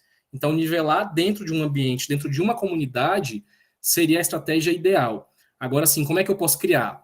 Tem que estar no ambiente. Não dá para a gente dar uma fórmula mágica. A gente cria avaliações em larga escala. E aí acho que todo mundo que está aqui, que trabalha, que já trabalhou, que tem a chance no Gestão Central, sabe que a larga escala tem que ser reduzida e trabalhada de forma específica dentro de cada escola. Então, aproveitando, professor, o Enzo da UCB, Vanessa, da Pedagogia da UCB, ela pergunta, né, que tem o SAEB, depois que é identificada a dificuldade dessa criança, é preciso fazer uma adequação curricular? Mesmo que eu não identifique dificuldades, tá? Adequar currículo é ver todos os dias o que os meus estudantes precisam. Pode ser uma potencialidade. Eu posso pegar um estudante que tem uma grande potencialidade em alguma coisa, e aí eu falo de outras habilidades, que geralmente vão para as artes ou para a matemática. E eu tenho que adequar o currículo para ele também. Não é só para dificuldades. A gente tem que parar com esse pensamento de que eu só vou trabalhar com o estudante que apresenta dificuldade, mas também para aquele que tem potencialidades. E aí, se eu pego uma avaliação e vejo dificuldade, sim, eu tenho que fazer uma adequação curricular urgente. Porque mais do que tentar recuperar um estudante, eu tenho que tentar inseri-lo junto com os outros. Eu tenho que tentar torná-lo inserido naquele espaço onde ele está, para que ele não se sinta excluído. Então, assim, não é sempre alcançar o conhecimento, é alcançar alguma nota, que a gente tem muito que fugir disso, nota. Então, é tentar tornar a turma não homogênea, mas unida na heterogeneidade. Pode contribuir só com a fala do Tiago também, professora Ana? Claro, Paulo. Não, e assim, nesse sentido, Tiago, a gente percebe, por exemplo, justamente que os professores eles se preocupam muito, né, com um aluno se ele atingiu determinado nível. E o que a gente trabalha muito aqui, principalmente na educação escolar indígena, é dentro da potencialidade que o aluno pode alcançar. Então, você vai ter alunos que, de determinada idade, ele vai conseguir fazer uma divisão, uma multiplicação. O outro, ele vai aprender, por exemplo, uma adição, mas não significa que ele não evoluiu. Ele pode não chegar onde você quer, mas aquela evolução tem que ser considerada. Então, quando a gente faz o nivelamento, você desconsidera aquela pequena evolução que um aluno fez dentro das condições que ele oferta. Então, são condições diferentes, são desenvolvimentos diferentes, em tempos diferentes. Então, eu acho assim que quando a gente se trata dessa questão, ela é muito delicada. Então, a gente tem que ter muito cuidado para não excluir os pequenos passos que aquele outro lá, né, deu ao decorrer ali da sua evolução, e a gente acaba deixando isso de lado por conta dessa visão de nivelamento, dessa visão de padronização, né? E aqui, em relação ao currículo nosso do Mato Grosso, nós temos o Plano 10 anos. O Plano 10 anos ele contribuiu muito também no sentido de inserção das tecnologias digitais. Então, hoje a gente tem realmente essa acessibilidade às tecnologias dentro das escolas, e aqui, na qual a gente trabalha aqui, é a primeira vez que a gente tem, então, uma escola bem equipada, onde pode estar, por exemplo, trabalhando essa questão que foi trabalhada aqui da cultura digital, né, pensamento computacional e outras mais que a ICC pede para a gente aí. Ótimo, professor, muito obrigada. Aqui dando continuidade, a Cristina faz alguns questionamentos para a professora Ana em relação aos professores de tempo integral nas escolas, a formação das assistentes, aos salários, a questão da dinâmica da escola. Assim como tem um público específico no Mato Grosso, no Distrito Federal, aqui nós temos um público prioritário. Assim, no curso de pedagogia que eu trabalho há 4 semestres, a grande maioria são professoras que trabalham, são assistentes de educação infantil, e que esse público, o edital foi direcionado especificamente para esses profissionais da educação, que trabalham como merendeiras, como assistentes, como professoras de apoio da educação especial, e um do CERN as questões salariais, as questões de trabalho. Então, aqui, professora, não sei se se é da sua responsabilidade, mas assim, o que a prefeitura tem pensado em relação à valorização da política salarial, de trabalho dessas profissionais? Bom, não é, né, eu foco mais no pedagógico, mas eu corroboro também que a valorização dos profissionais perpassa também pela valorização salarial. A gente sabe disso, e nós temos ciência que o assistente de educação infantil é o profissional que mais tem contato com os alunos. A gente sabe disso, nós reconhecemos e sabemos dessa defasagem, né? Mas existem projetos, né, que eu não posso pontuar agora, mas já está em discussão, porque nós entendemos a relevância desse profissional, né, que atua na educação infantil, que acaba sendo um pouquinho aquela discussão, né, o assistente de educação infantil, ele é professor, ele não é professor, é igual o tutor, né, tutor é professor, tutor não é professor, né, mas a gente tem a realidade que esse profissional, ele fica um tempo significativo e já tem, sim, pensado, né, em possibilidades mesmo de valorização, como a própria parceria aqui com o FMS, né?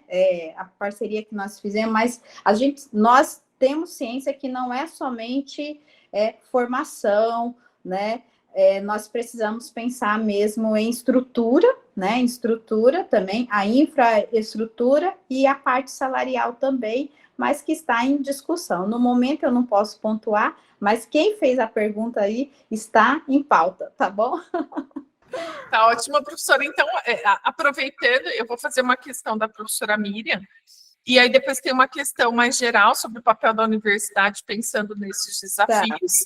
Tá. A professora Miriam, que é a coordenadora do curso de pedagogia, ela parabeniza pela excelente apresentação e fala que o governo federal assinou no início do ano o Compromisso Nacional da Criança Alfabetizada. Como que a CEMED está articulando as ações para o cumprimento das metas? Em que medida a Rede Prio e a UFMS podem colaborar com as propostas e ações?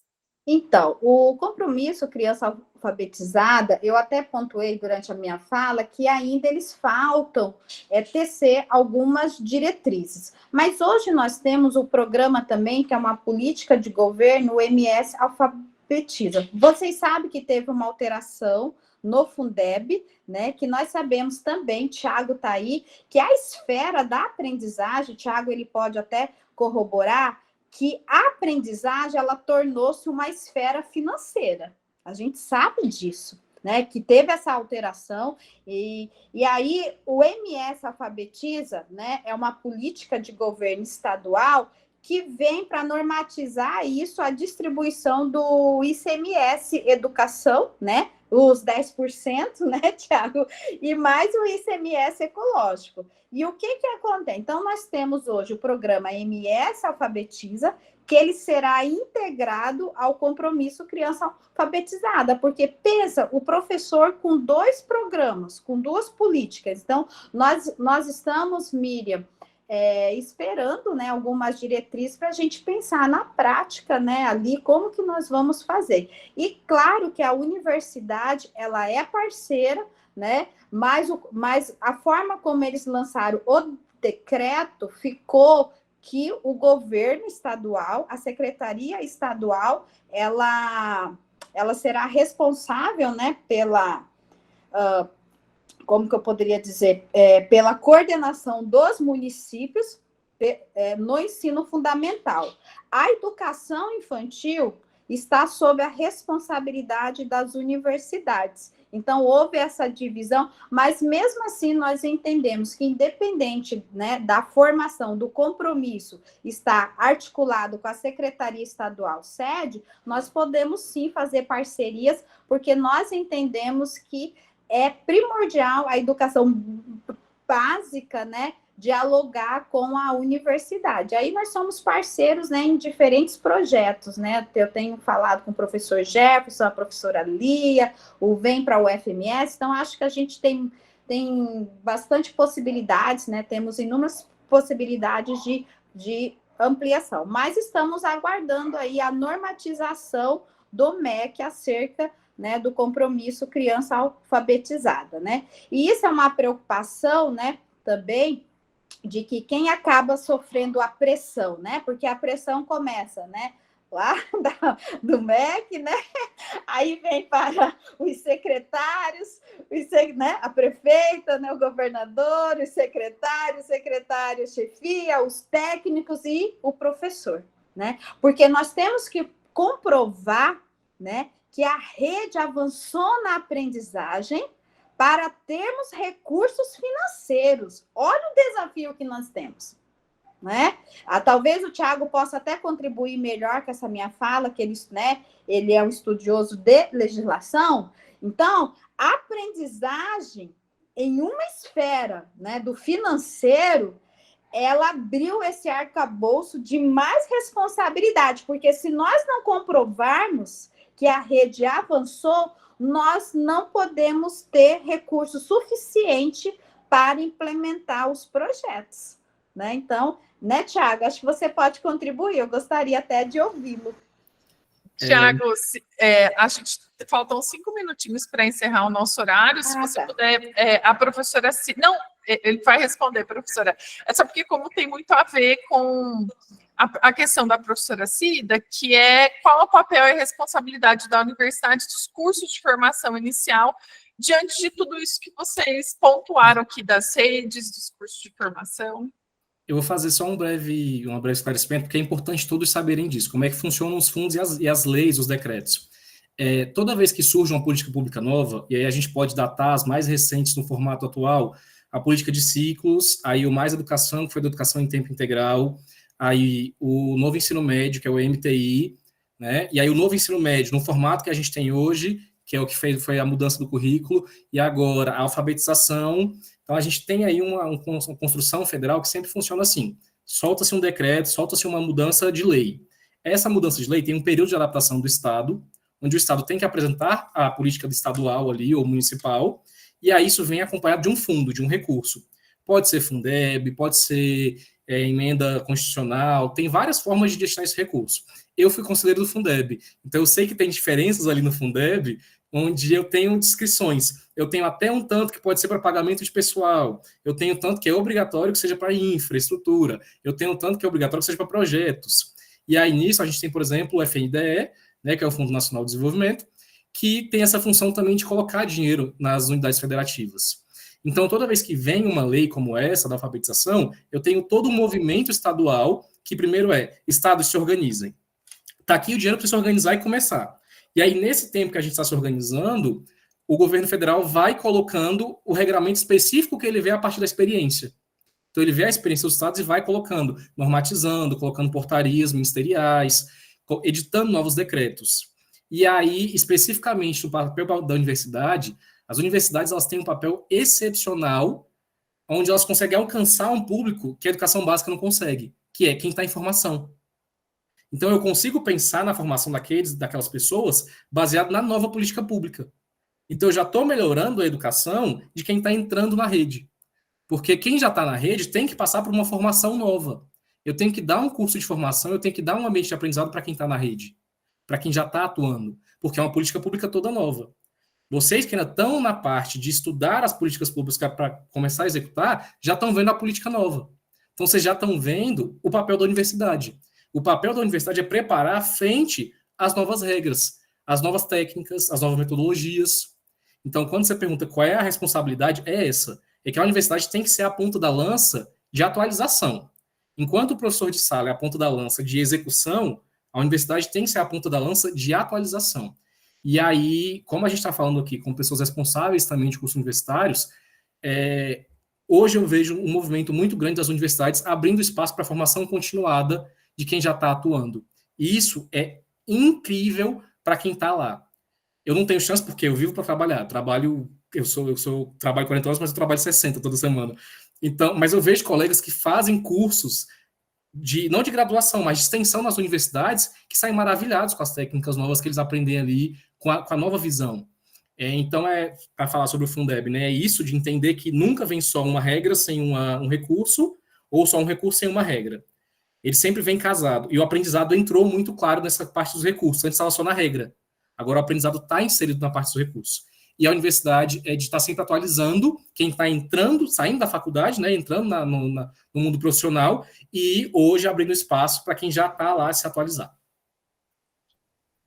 Só antes do professor Paulo falar um pouquinho sobre essa última questão, só para avisá-los que a lista de presença dos participantes está disponível aqui no chat, já tem o link, então, por favor, entram, preencham, porque senão depois o pessoal fica correndo atrás da gente para saber aonde assina a lista de presença, tá? Então, por favor, preencham aqui, que ao final do nosso painel, ela é fechada para que a gente evite qualquer problema depois. Professor Paulo, qual que é a função da universidade diante de tantos desafios que a gente vê na sua fala sobre a educação indígena, a educação superior indígena? Eu acredito que um dos papéis da universidade, além de dar oportunidade para ingresso desses futuros professores ou futuros profissionais, é também dar um meio de permanência. Então, a gente fala muito no ingresso, né, de pessoas, de futuros profissionais e vagas abrindo a todo momento, só que a gente tem que pensar também em como manter esse público na universidade. Então, assim, tendo em vista que a gente tem cursos que a defasagem é muito alta ainda. Então, há um gasto financeiro, há um gasto de planejamento para tudo isso, para esses cursos, e ao final do curso você ter 3, 4, 5 pessoas formando, né? Então, a política de permanência, ela é fundamental para a manutenção de qualquer curso superior. Então, eu acredito que um dos papéis fundamentais da universidade, além de dar oportunidade, é justamente criar políticas para que esse curso, né, ele sustente os seus alunos até o final. Então, abrindo, que seja por meio de bolsas, que seja incentivo de todas as formas, mas que haja essa política de permanência efetiva, né, de forma atuante durante todo o curso. Muito obrigada, professor. Eu acho que essas políticas como o PRIO, elas vêm trazer essa perspectiva de atuação do Estado a lugares, pessoas, públicos, que muitas vezes um curso de matemática está há 20 anos, às vezes formando 5 professores, e tem outros lugares precisando de professor, tendo gente que quer aprender, que quer se formar, e esse modelo, né, estático, muitas vezes, que a gente tem no espaço físico, não permite chegar a esses lugares. Então, de uma forma, a política ela precisa chegar a esses lugares e pessoas que muitas vezes a universidade, através dos seus programas regulares, dos seus cursos regulares, não consegue atingir. Gostaria muito de agradecer a presença de vocês. Aqui nós temos outras questões e, de uma forma geral, muitos elogios. A Gislene, que faz letras no Distrito Federal, ela colocou: parabéns a todos pelas informações muito esclarecedoras, foram falas que corroboram com os conteúdos passados no curso e precisamos nos atentar para colocarmos em prática por onde passamos. Então, aqui, professores, vocês têm acesso às questões, gostaria muito de agradecer esse trabalho em rede, como o professor Tiago colocou na sua fala, em outro contexto, mas como é importante nós pensarmos a política pública nos seus diferentes contextos. E nós só conseguimos fazer isso através desse trabalho em rede e desses momentos de compartilhamento. Nós estamos há praticamente 2 anos de trabalho conjunto, pensamos os projetos pedagógicos de forma conjunta, trabalhamos nas dúvidas, e agora está na hora de nós compartilharmos as experiências. Eu tenho certeza que amanhã será um dia extremamente rico. Nós temos, se não me engano, quase 40 trabalhos que os alunos vão apresentar em salas distintas. Então, está super interessante. Os estudantes vão poder compartilhar suas experiências como estudantes do PRIO, ouvir outras experiências, e nós contamos com a presença de todos vocês amanhã. Já está tudo organizado, as salas separadas, os responsáveis. Então, amanhã o dia vai ser tão rico como o de hoje. Então, muito obrigado a todos e a todas pela presença. Não esqueçam de assinar a lista de presença e até amanhã, tá bom? Um abraço a todos e boa noite.